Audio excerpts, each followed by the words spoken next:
Nah, kiat untuk supaya tidak riya, tadi saya katakan kalau bisa disembunyikan, sembunyikan. Sesuatu memang yang dasarnya tidak perlu di depan umum, kita rahasiakan. Membantu orang misalnya berinfak, atau apalah kita menjenguk orang sakit, atau apa saja. Saya kasih contoh begini. Sallallahu ala Muhammad sallallahu alaihi wasallam. Infak ya, terima kasih. Assalamualaikum warahmatullahi wabarakatuh. Jadi riya itu adalah perbuatan yang dikerjakan bukan karena Allah. Itu riya.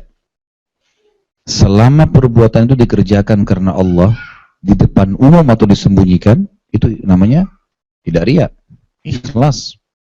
Saya kasih contoh tadi, ada beberapa amal ibadah, memang kita harus terang-terangan. Sholat berjamaah misalnya, sholat id, sholat istisqa, sholat jenazah. Ya kan? Kita jenguk orang sakit. Semua itu adalah membantu orang yang sedang tabrakan misalnya. Itu semua kan terang-terangan, gitu kan? Jadi bukan berarti riya itu berarti harus kita supaya tidak riya sembunyi-sembunyi semuanya, enggak. Tergantung. Kalau kita kerjakan sesuatu karena Allah, maka enggak riya. Bapak Ibu sekarang dilelang nih urusan masjid di sini supaya bisa banyak yang infak.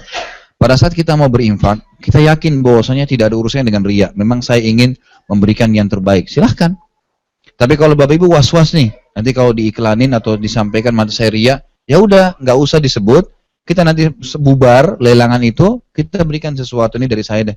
Nggak usah dibilang dari hamba Allah saja. Karena memang salah satu kiat untuk membentengi riya adalah menyembunyikan amal soleh. Memang itu salah satu kiat ya untuk membentengi itu. Tapi bukan berarti kalau kita melakukan perbuatan di depan orang riya, tidak. Saya sholat berjamaah. Beda sederhana gini Bu. Saya lagi sholat berjamaah. Di sebelah saya ada seseorang. Mungkin mertua, mungkin orang tua, mungkin guru, mungkin atasan. Terus saya sholat, saya sengaja perindah untuk dia. Itu riya. Kalau di sebelah saya siapapun tetap saya sholat biasa, itu namanya ikhlas. Gak ada masalah. Bagi saya perbedaannya. Dan tidak ada namanya riya bagus tadi ya. Ya, jadi mungkin itu bahasanya saja, tapi yang jelas seperti itu cara membedakannya. Semua karena Allah di depan umum atau sembunyi, berarti itu ikhlas. Yang tidak karena Allah, karena ingin dipuji, berarti riya. Kan gitu. Nah, kiat untuk supaya tidak riya, tadi saya katakan kalau bisa disembunyikan, sembunyikan. Sesuatu memang yang dasarnya tidak perlu di depan umum, kita rahasiakan. Membantu orang misalnya berinfak, atau apalah kita menjenguk orang sakit, atau apa saja. Saya kasih contoh begini. Abu Bakar radhiyallahu anhu, sahabat Nabi yang mulia, di zaman khilafahnya beliau, waktu beliau jadi raja gitu kan. Beliau itu setiap habis sholat duhur, selalu keluar dari masjid dan disaksikan oleh para sahabat Nabi yang lain. Umar bin Khattab cerita, beliau mengatakan, satu hari pernah saya punya hajat dengan Abu Bakar. Lalu Abu Bakar keluar habis sholat duhur, dia lagi ngobrol sama beberapa sahabat Nabi yang lain, terus dia keluar, ngejar Abu Bakar, tapi Abu Bakar rupanya sudah jalan. Begitu tiba depan rumah Abu Bakar, kata Umar setelah salam, dia mengatakan, istrinya jawab lalu dikatakan, mana Amir Mukminin, mana pemimpin orang beriman, maksudnya mana raja nih Abu Bakar. Kata istri Abu Bakar, Abu Bakar nggak pernah pulang di rumah jam begini, nggak pernah ada nih, duhur sampai asar nggak pernah di rumah. Kata Umar, tapi kami tiap hari saksikan dia keluar menuju ke rumahnya jam begini. Kata istrinya nggak pernah. Dari dulu nggak pernah Abu Bakar pulang jam begini, dari zaman Nabi masih hidup, gitu kan? Baik, Umar nih pintar. Umar radhiyallahu anhu tidak waktu asar ketemu di masjid, tapi Umar nggak nanya. Maghrib nggak nanya, Isya nggak nanya, subuh nggak nanya. Habis sholat duhur besok, Abu Bakar untuk keluar, Umar ikutin dari belakang diam-diam. Abu Bakar nggak tahu kalau diikutin. Sampai depan rumahnya Abu Bakar, gitu kan? Abu Bakar lihat kiri kanan nggak ada orang. Ternyata Abu Bakar jalan lagi sampai ke ujung kota Madinah. Ternyata di sana ada satu rumah tua sekali. Ada satu ibu janda matanya buta. Abu Bakar buat apa? Masuk bersihin rumahnya ibu itu, cuciin bajunya, siapin makan untuk sampai besok siang lagi. Ditaruh sebelahnya. Udah, dia pulang habis itu. Abu Bakar pulang. Umar lihat. Abu Bakar jauh, Umar masuk. Lalu Umar berkata, setelah salam sama ibu tersebut ditanya, Bu, siapa tadi itu yang datang? Kata ibu yang buta janda ini, saya nggak tahu. Jadi dia nggak pernah bilang, saya Abu Bakar ya. Yang benar. Nggak pernah kenalin diri gitu. Pokoknya ibu itu bilang, saya tidak tahu. Kata Umar, mulai kapan dia lakukan ini? Apa yang dia lakukan? Kata ibu itu, dia cuciin baju saya, dia bersihin rumah saya, dia siapin makan saya, sudah saya siapin di sebelah saya semua, tinggal makan. Setiap hari gitu. Kata Umar, sudah berapa lama dikerjain ini? Kata ibu tersebut, sudah dari zaman Nabi masih hidup, sallallahu alaihi wasallam. Sudah lama, tahunan. Ini contoh bagaimana Abu Bakar melakukan satu perbuatan untuk menjaga keikhlasan dan tidak riya. Yang bisa disembunyiin. Udah. Ada rumah anak yatim. Kalau saya tuntun jemaah saya di Jakarta, di pengajian saya bilang gini, Bapak Ibu supaya punya rutin pahala, sedekah, coba cari rumah anak yatim. Jumlahnya berapa nih? 500 anak yatim atau 70, 50 anak yatim lah. Tanyain pimpinannya berapa kilo beras yang dimakan per bulan. Oh misalnya 100 kilo, 1 kilo 25, 1 karung 25 kilo, jadi 4 karung. Baik, 2 karung dari saya ya. Sekarung buat saya, diniatin dalam hati, sekarung buat orang tua saya sudah meninggal. Sedekah buat orang mati juga boleh, gitu kan. Baik, kita kasih, udah, rutin ya, tapi dari hamba Allah, gak usah disebutin. Ya. Jangan sampai ada teman kita mengatakan, ayo yuk kita nyumbang rumah anak yatim situ. Oh, saya sudah dari 10 tahun lalu nyumbang di situ. Nah. Jadi jelas perbedaannya ya, riya sama bukan riya. Kalau udah ikhlas, ya itu ditahan aja lisannya, gak usah ceritain. Karena setan tuh akan bisikin terus tuh.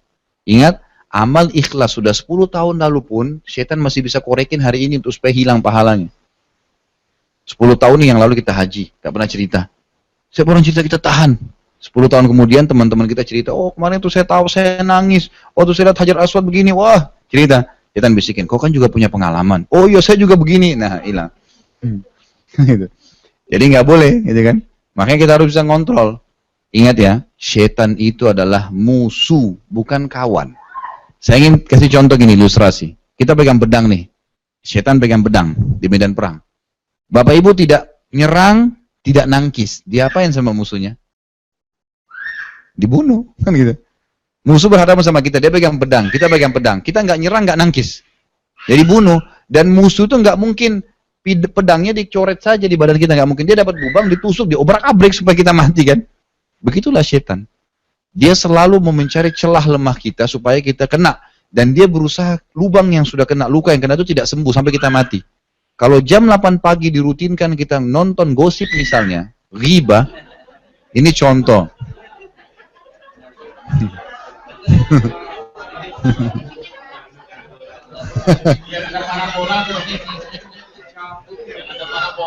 Saya nggak tahu ya ini. Saya nggak tahu loh ya.